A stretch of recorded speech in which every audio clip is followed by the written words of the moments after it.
Hi everyone, thank you for coming. I guess I will just tell you a little bit about myself first. My name is Salma and I'm Palestinian. I was born in the city Jericho, the oldest city in the world, and the lowest point on earth.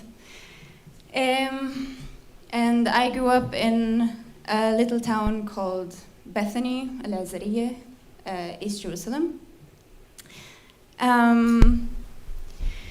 And I'm studying here in Lithuania, in Kaunas, for a year.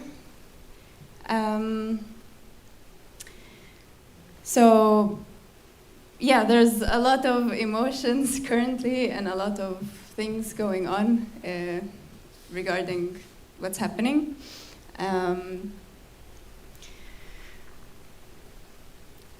Honestly, I have no idea what to say. Sorry. It's a bit overwhelming.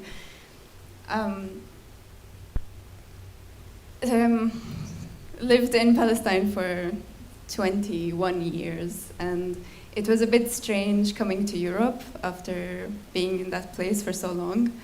The first thought when I came to Lithuania and Europe in general was this overwhelming sense of freedom, that I'm able to move between cities without seeing checkpoints and without anyone having to check for my ID.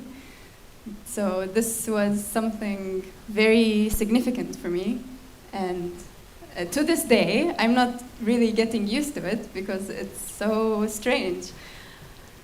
And yeah, I miss home a lot, and I keep thinking about how it's probably never going to be the same again, going back. I'll just join you so that you feel a bit more comfortable. Thank you. I guess you could just tell, like you mentioned checkpoints already. Yes. So what's it like being on a checkpoint?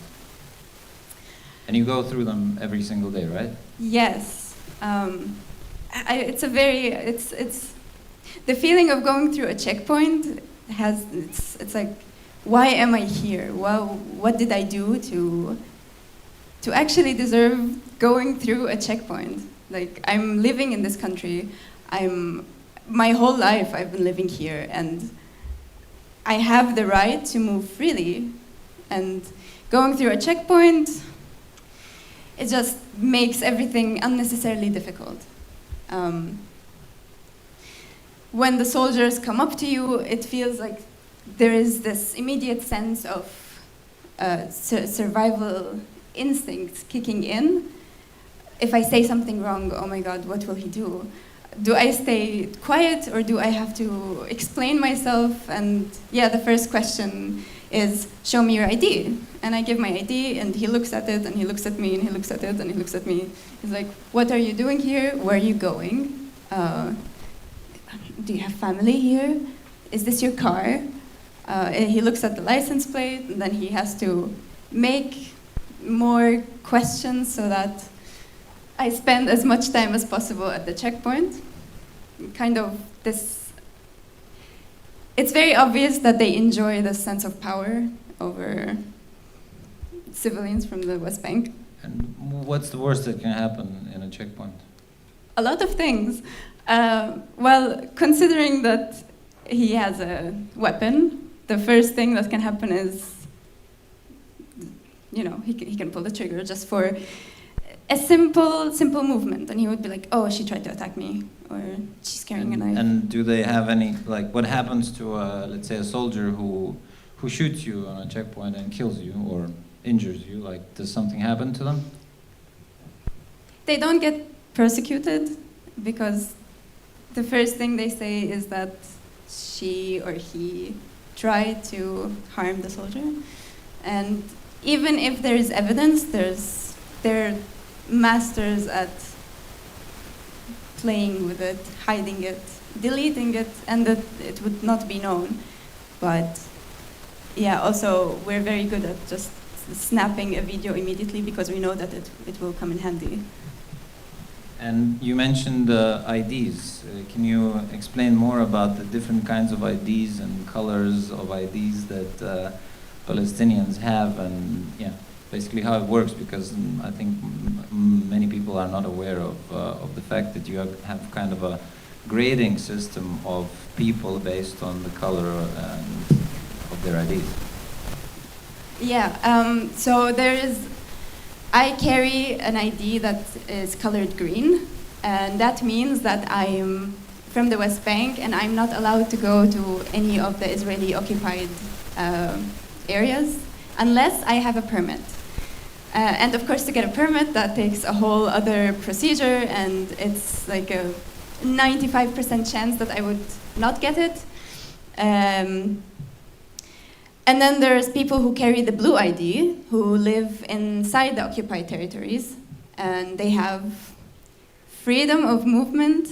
But I say this because even if you carry the blue ID and you are a citizen, let's say, of Israel, just because you might look Arab or Palestinian, or they might see that you look different, they would still stop you, and still in the middle of the street, walking in the streets of Jerusalem, they would stop any young man or young woman, and they would put them under this humiliation play of show me your ID, and inspecting, searching everything, beating even for any simple reason. And not to mention also, there are people who live in other parts in Palestine who actually don't have an ID, and they're not even, like, they're not registered, and they have a Jordanian passport, which is so strange. Yeah. And what's like being a woman? What's the experience of going through checkpoints manned by Israeli soldiers as a woman? Good question. Being a woman, that's tricky. From my experience, and I'm sure that a lot of Palestinian women have also been through that. When I used to go through checkpoints, they used to throw names. They used to harass endlessly. There are a lot of stories about women who have been sexually harassed by soldiers, and their excuse is, oh, well, I will give you the permit. So they don't say anything. There are so many stories like this. And I have been, one time that never leaves my head is once when I was strip searched, and I think I never felt more vulnerable in my life, being surrounded by soldiers carrying their guns and asked to take off my clothes because they suspect or because they think I might be dangerous or I'm hiding something under my clothes. And whether you're a Christian woman, whether you're a Muslim woman, whether you're... How about yourself, like, if you don't mind? I'm Christian. There's Christians, there's Muslims, there's Jewish people in Palestine. I grew up Christian. I used to pass checkpoints to go to church in Jerusalem, and like Christians have this sort of, like, they get a permit for religious reasons to go to church, and yet still there's this always harassment. Any other forms of discrimination you experience being a Palestinian, aside from checkpoints? For instance, I don't know, what access to water is one of them, right? Access to water, yeah. So the place where I lived, this little town, it's I'm not sure how much you know about this, but during the Oslo Agreement in 93 and 95, the areas were split to 3 areas, like Area A, Area B, Area C. Area A is where the Palestinian Authority has the civil and security control. Area B, partly Palestinian, partly Israeli, and the Area C is where the Israeli military has kind of full control, security and water and everything. And where I lived, I used to get water like 2 times a week because it was always cut off anytime. Electricity also was like, we get 4 days a week of electricity. Not every area, of course, but because this area was it had a lot of attention because they were trying their best to annex it and build settlements there. So there was always soldiers, always military harassment in the street all the time. How does the annexation work? And excuse me, would it be possible to have the map of the territories now, so that people would imagine? And could you describe, like, basically, you refer to Area C, Area B. Now we have the map here. So what is Palestine? What does it look like actually in reality? Because people imagine that there's the Israel and there's Palestine, and these are like 2 separate entities. But after Oslo agreements, it's not really the case, right? So could you explain more? Yes. So again, during the Oslo, there was they made an agreement. The way that the Palestinian government was established was as the last, what's the word? Last resort. Last resort, thank you, to kind of give a bit of control. And it's not completely like there is this Palestinian area and there's this Israeli area. Because in the West Bank, it's not when you're moving through the West Bank, you still see checkpoints, you still see Israeli settlements, you still see settlers. So they slowly take control of areas, build settlements, and... So if I may add, yes. So basically you have a Area C, let's say, and then inside it you have settlements as well. And then these settlements, they keep multiplying and then expanding, and that's how basically Palestine is losing land all the time.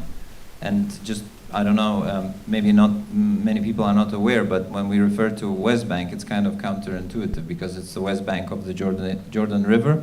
So when you're looking at the map, it's actually, Selma is talking about the part of Palestine that you see on the right.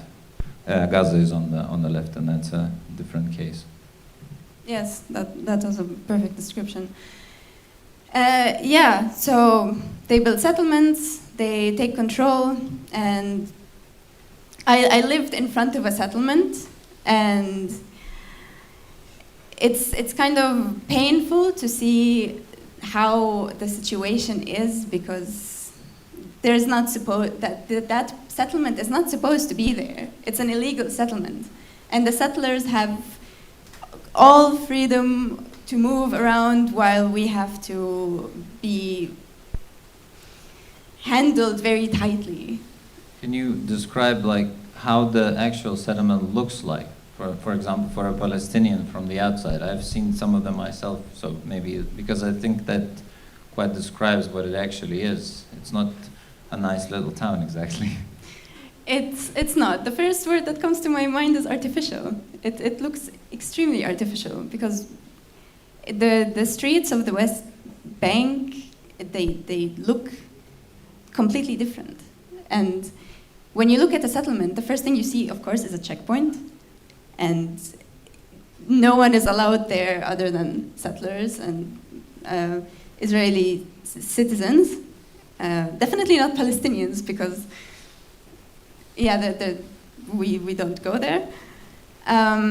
But you see checkpoints, you see soldiers standing there, and controlling every movement, and there's always more security at the entrance of a settlement. Do Palestinians get, the settlements that I've seen, for instance, they have walls and sniper towers around them and barbed wire. They look like military bases or prisons. And how about Palestinians getting too close to the settlements? What happens to them? They could easily get shot. That's the first thing. If they get too close and they don't have an apparent, they don't look like they have a reason to be there, the first thing is that they very much will get shot. Or screamed at by the soldier at the tower to leave or to go away, or they give threats that they will shoot if they don't go further. Yeah, there are no settlements in Gaza. That's why you had the siege on Gaza, and now you have an extra siege on Gaza. Yes. Any more questions? So to make clear the map which we see, so the last map which is for today, it shows this West Bank already not so wide as the previous map. It means that it's less and less Palestinian, if I understand. Yes, so Arman says that the map, the one that shows the situation for today, basically indicates that it's less and less Palestinian, the West Bank. Yes, that's correct. And could you maybe explain the differences between, for instance, Zone A, Zone C, Zone B? Because all of these parts that you see on the right, they're also not all equal. There are different zones, different security requirements for them. And for instance, I think Zone A, where I've been once, the Israelis, which are not settlers or IDF soldiers, can never enter.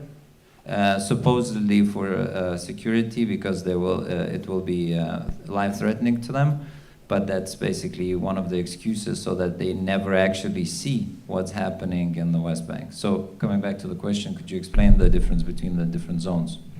So you have Zone A, which is controlled by the Palestinian Authority, like everything from government, like running schools, councils, all of this security, it's all controlled by the Palestinian Authority.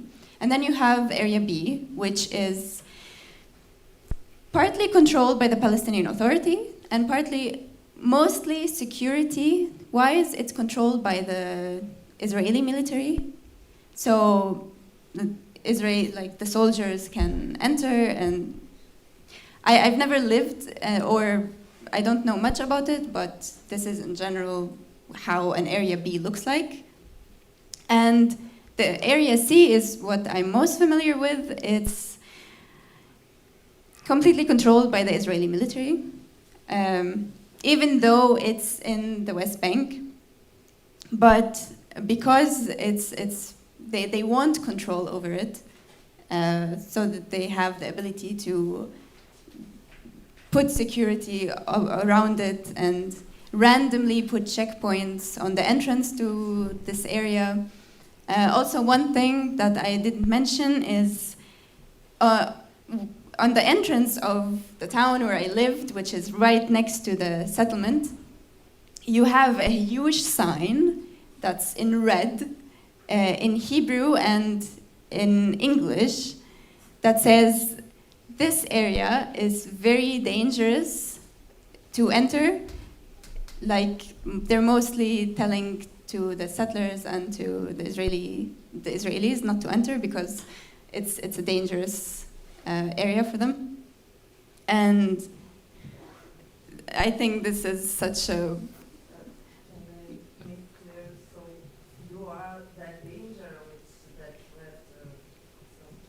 Yes, so you're the danger, right? Yes, basically we are the danger, because the way that they the way that they teach them is that if you enter those areas, they will attack you, they will kill you because you are a settler, because you have an Israeli license plate. So they plant this in their heads. Yeah, so it's one of the ways that they basically, Israelis are not aware of what's actually happening because they never actually see it. They have to trust the media, and the ones that see it, they see it from eyes of either a settler or IDF soldier who looks at everybody as an enemy because that's basically his job. We have last question, sorry, and then we'll be able to talk after the event. Yeah, I just wanted to ask, would you meet the settlers, and like, did you have any interactions with the settlers themselves, and how did it go? So the question is if Salma had any interactions with the settlers, and how did the interactions go? I actually have a lot of experiences with settlers. I studied to make it more clear, 2 years ago I studied in an institute in Israel. It was a peace project for environmental science, and it's for internationals, Palestinians, and Israelis. So for 6 months, almost a year, I lived with Israelis and settlers every single day, face to face. And we had those talks that we used to sit every once in a week, and we used to talk about politics, as Palestinians, as Israelis. And there were a few settlers, they came from settlements, and the first thing they say is that whenever I leave the settlement or enter a street where I know that there might be Palestinians, I fear for my life. And when I asked her why, she said because they could easily throw stones at me, or if they see me coming out of the settlement, they might attack me and hurt me. And the settlers that I met, they all have this generic idea of the Palestinians. They don't have a lot of interactions with them because they're completely living a separate life. And there were a lot of hard conversations because they basically didn't know what was happening. They had no idea how I was living. They were shocked. They were also quite curious, and they asked a lot of questions. And eventually, they started accepting it, and they became, I don't want to say activists, but they became very aware, and they started educating others. So there is a possibility to... I guess that's the whole idea of the event today as well. Yes. Thank you very much for sharing your experiences, and Thank you. You will be able to talk to Salma after we finish the first part of the event.